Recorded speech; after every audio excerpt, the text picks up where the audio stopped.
Hello, I'm Professor Rich, and this is TYT History. What I'm going to talk about today is college football for a few reasons. One, I love it. It's my favorite sport. Every Saturday I like to watch as much of the game, as many of the games as I can. It's one of my great pleasures in life. I'm a big Longhorn fan, as you can tell. College football, it's about to start. It's going to start right here at the end of August, beginning of September. But of course, most importantly, it's been in the news a lot because of the Penn State scandal. And I want to talk about one particular football game, the 1987 Fiesta Bowl, which was held on January 2nd, 1987, in Tempe, Arizona. Now, the Fiesta Bowl that year was a huge game because it featured the Miami Hurricanes, who looked unbeatable. They had an absolutely dominant team led by their quarterback, Vinny Testaverde, who won the Heisman that year and looked like a surefire Hall of Fame quarterback. When he went to the pros, however, he would end up spending forever in the pros and having a remarkably undistinguished career. One of the longest, least distinguished careers in history, in my opinion. But in 1987, everybody thought he was the best player in the world, or at least in college football. And he brought his team that looked unbeatable into the Fiesta Bowl against Joe Paterno and the Penn State Nittany Lions. Now, the Miami team in and of itself is a fascinating team. There's actually a really good documentary on ESPN called The U about this whole era of Miami football. Miami is a small private school in Miami, Florida, who all of a sudden out of nowhere in the late 1970s, early 1980s began fielding incredibly good football teams, some of the best football teams anybody had ever seen. And they're notable for a couple of things here. One, they were cheating egregiously and frequently. They were being bankrolled by the rapper Luke Skywalker and the Two Live Crew. Luther Campbell's his real name, as well as other wealthy donors who wanted to see a dominant football team in Miami. But they're also notable for being a team that really embraced the burgeoning urban culture. And all its good parts and all its bad parts. I mean, if you want to say nice things about Miami, you can say that these guys were being kind of authentic to themselves. They were not forced to carry themselves both on and off the field in a way that was going to appeal to a bunch of old white donors, like guys might have at Penn State or the University of Texas, particularly at that time. But of course, it also came not only with all the cheating and all kinds of off-field incidents. One of their better players, Jerome Brown, for example, was arrested illegally carrying a gun that particular year. Lots of penalties, lots of unsportsmanlike conduct. In fact, the 1987 team also featured Michael Irvin, who's kind of a Shakespearean tragedy of all these things embodied in one person.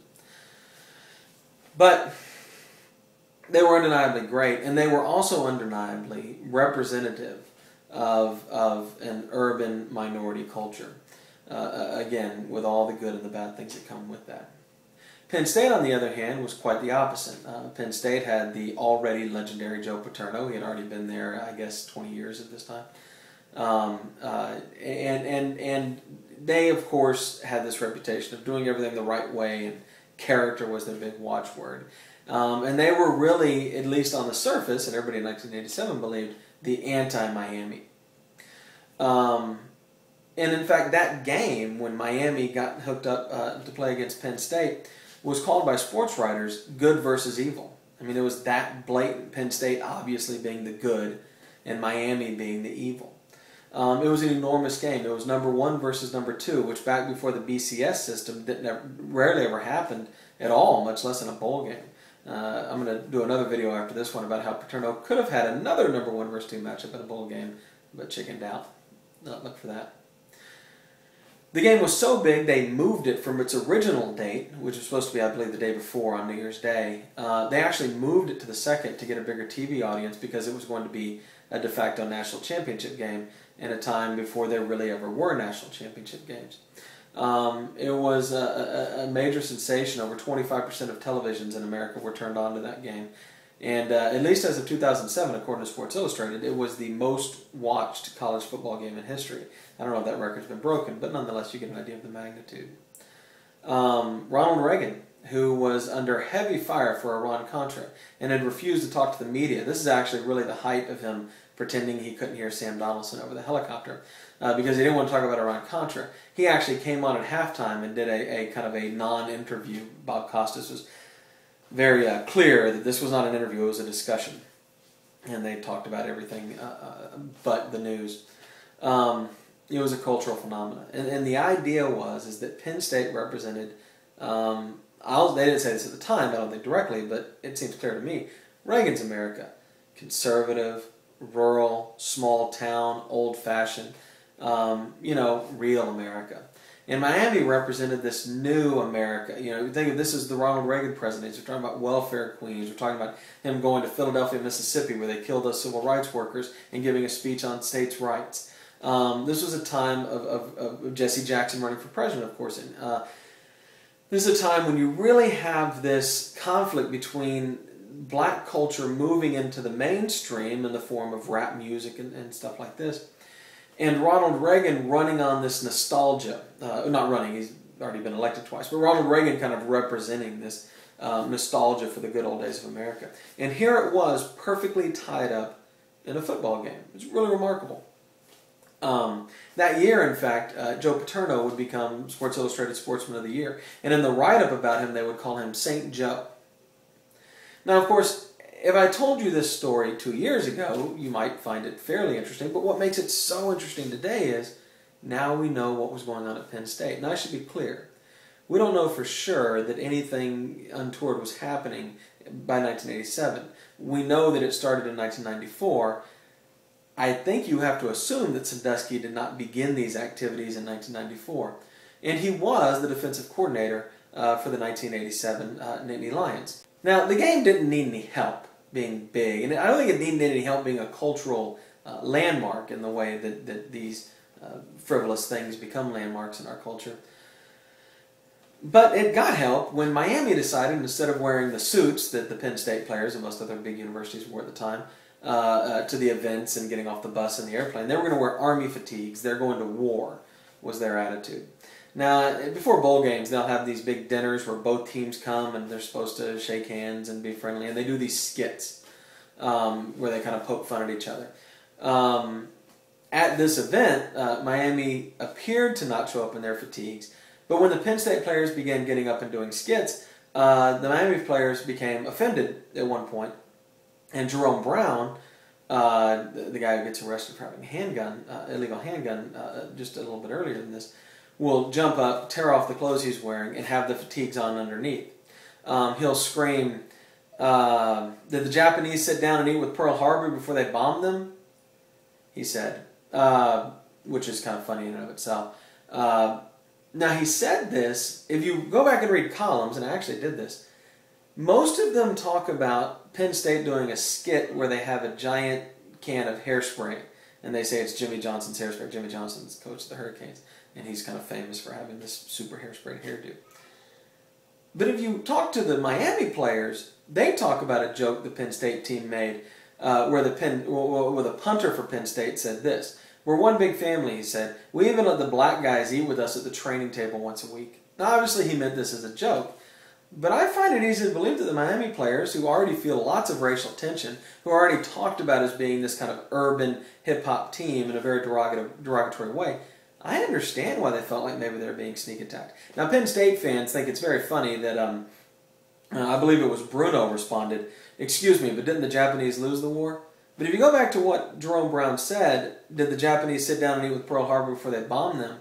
It's not entirely clear to me that he meant that Miami was Japan. I kind of think maybe they felt like they were being sneak attacked by the Penn State with these racist jokes. We'll never know because Jerome Brown died in a car accident, tragically a few years later. Anyway, everyone understood this was more than a football game. Jerry Sandusky, of course, who's now a household name, would say that game took on everything that went on around it until it became more than a game. Now, it's ironic for me to hear that, because when you hear Sandusky say that, you can only imagine that he saw himself is on the side of what the sports writers were calling good, traditional conservative America. But what we know now is the good here, if they weren't then, were about to cover up something far worse, far more tragic, far more terrible than anything the Miami Hurricanes do. And I say that as no fan of the Hurricanes. They beat Texas in the 1990 Cotton Bowl so bad and behaved so poorly, college football had to change the rules on celebration, so I don't like the Hurricanes either. But I don't know, man. In retrospect, it's pretty intense. There was another quote that caught me as I went back and read some columns about this game written at the time. The quarterback for Penn State, named Schaefer, said this: "We really trusted authority. We felt like if we listened to the coaches, we'd be successful."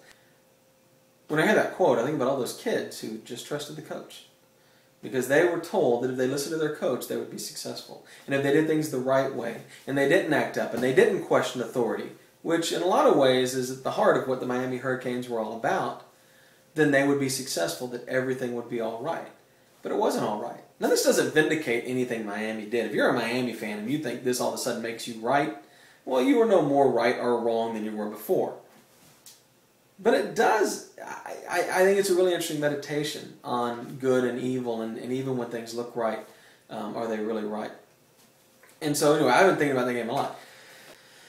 As for the game itself, it was arguably a great one. It was actually a defensive struggle. If you like those, which I do, then it was pretty good.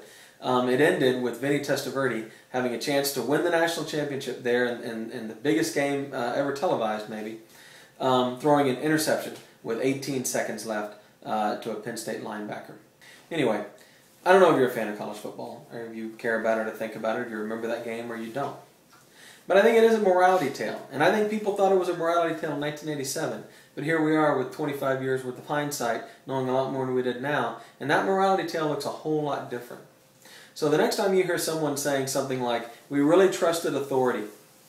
We felt like if we listened to our coaches, we'd be successful," I want you to think that the guy who said that was talking about, among others, Jerry Sandusky and Joe Paterno. So, question everything. I'm Professor Rich, and that was TYT History. Thanks for listening.